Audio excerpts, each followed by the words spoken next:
Wing Chun is a famous Chinese martial arts, with notable movies and TV series depicting heroic characters with their unbeatable Wing Chun skills.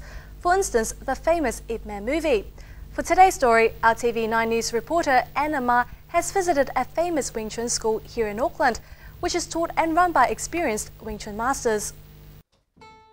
Here in Auckland, we have a very famous Wing Chun school, led by the famous master Bruce Cheng, who has had 45 years experiences in martial arts.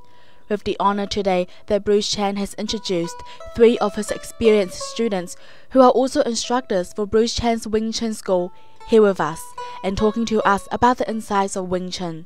Mark Dunshire, Joe Thompson, and Nick Bowie are all Wing Chun experts. Today, they informs us the core principles of Wing Chun.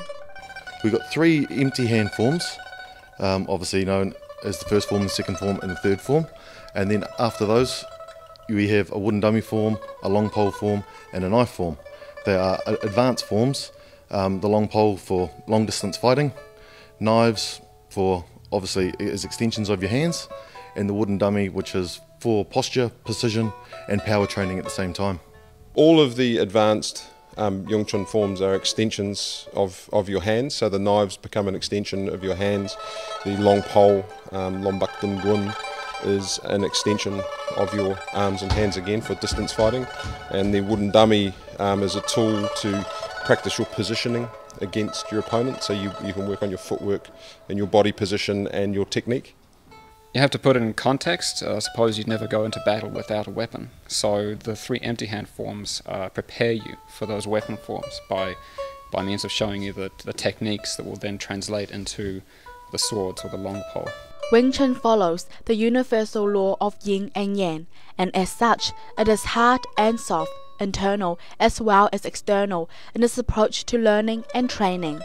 Every technique and movement contains both internal and external aspects, which means no technique can totally be hard or soft. All things exist within this balance of opposite forces.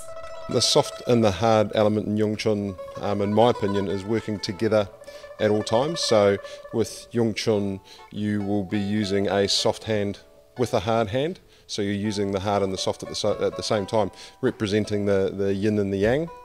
So as one component, so if hard grows harder, then soft must equal the hard, so they're working in unison. Well, in Wing Chun, we've got a big focus on relaxed power. So when we're attacking, relaxed power for us is easier for sensitivity and also for applying speed and power. Although you can also be hard at the same time, whereas you're maybe using for defence and attack at the same time. The concept of soft and hard varies. One interpretation could be when you're in a combat situation, you don't want to give your opponent knowledge of what you're about to do next. If you're too tense, often you can be read. So if you are moving quickly and softly, you can make that contact, make that strike without them seeing. In Chinese martial arts, there are many levels of development. On the basic levels, one would learn the physical aspects of the art, which include learning the forms by heart, practicing the applications until they become a second nature, and conditioning your body to the right structure and physical ability. The next level is to understand the intrinsic aspects, such as the correct breathing pattern, routine, balance, relaxation, and harnesses of one's qi. Last but not least is the development of your fighting spirit, mental and good integrity.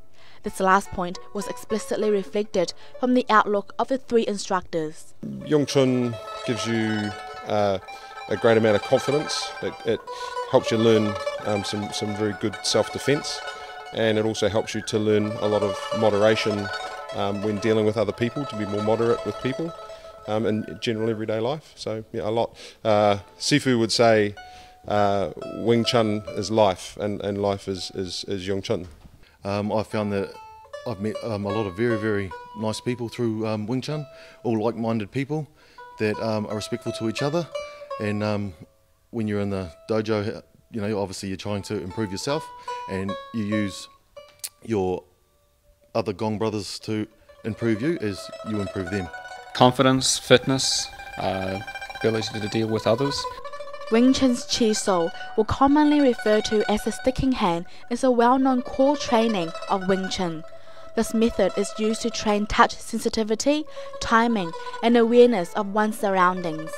The skills learned from sticking hands can be used in close quarter or distant fighting. When doing sticking hands training, a practitioner must learn not only to use his or her body weight and the arm's muscle strength to suppress the opponent, but also to utilize the force from the qi. When the practitioner achieves this, his or her level of skills will be much improved.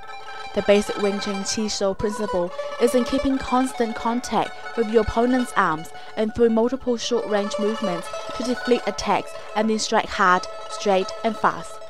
This is objectified in the wooden dummy training, in which arms and shins are repeatedly struck against the limbs of the dummy to toughen them externally and to increase the rapidity of movement. For more information about Sifu Bruce Cheng, the classes, or about Wing Chun, please visit www.chengjwingchun.co.nz. Anima 9 News.